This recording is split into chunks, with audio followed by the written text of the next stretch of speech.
à tous. Aujourd'hui, regardons un des héritages les plus positifs de 2020, qui est la forte hausse des investissements socialement responsables, l'ISR.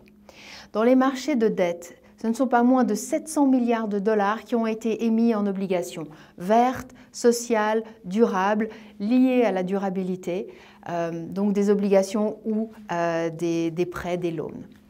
Et en 2020, un nouveau mot a vu le jour, c'est le mot greenium, qui en fait est une prime verte. Et ce que cela veut dire, c'est que les investisseurs, bien qu'ils prennent le même risque financier, sont prêts à être moins rémunérés qu'avec une obligation conventionnelle. Et tout cela parce qu'ils gagnent en transparence et qu'ils savent qu'ils ont un impact positif à travers leur investissement. Dans le monde de l'ISR, ce sont les obligations sociales qui sont celles qui ont eu le plus de nouveaux records en 2020. Les nouvelles émissions ont grimpé de 16 milliards de dollars en 2019 à 164 milliards de dollars en 2020. Alors la pandémie, la hausse du chômage, le mouvement Black Lives Matter qui appelle à la fin des discriminations expliquent cette forte hausse. Au mois de mai, Unédic, l'agence française de chômage, a ouvert le bal avec une obligation sociale de 4 milliards d'euros. Mais c'est surtout à partir de l'automne que la tendance s'est accélérée lorsque l'Union européenne a commencé à financer ces programmes liés notamment à l'emploi.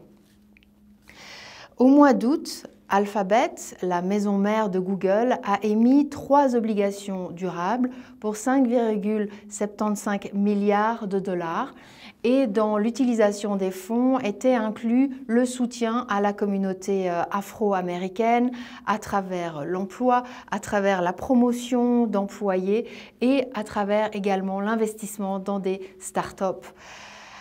Et 5 mois après ces émissions, comment est-ce qu'elles se sont comportées? Comment ont évolué le prix de ces obligations?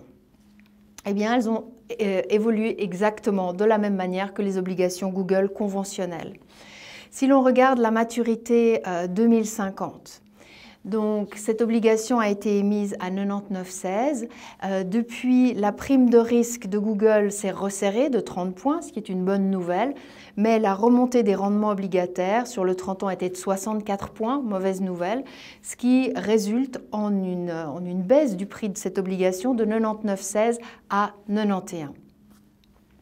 Et ceci en fait est un très bon rappel qui nous indique que ces obligations, qu'elles soient vertes, sociales, durables, sont au-delà de tout des actifs financiers, ce qui implique évidemment un risque financier.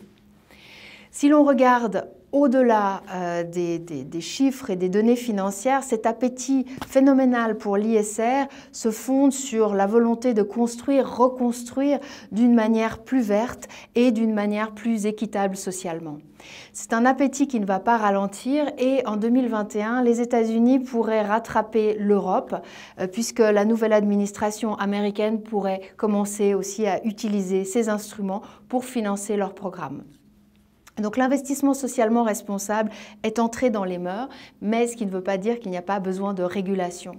Parce que la régulation va être essentielle, fondamentale pour s'assurer que les ambitions d'une économie plus verte, plus équitable, plus inclusive soient guidées d'une manière propre pour ne pas laisser de l'espace à des ambitions plus opportunistes qui pourraient jeter l'opprobre sur l'un des héritages les plus positifs de 2020. Merci.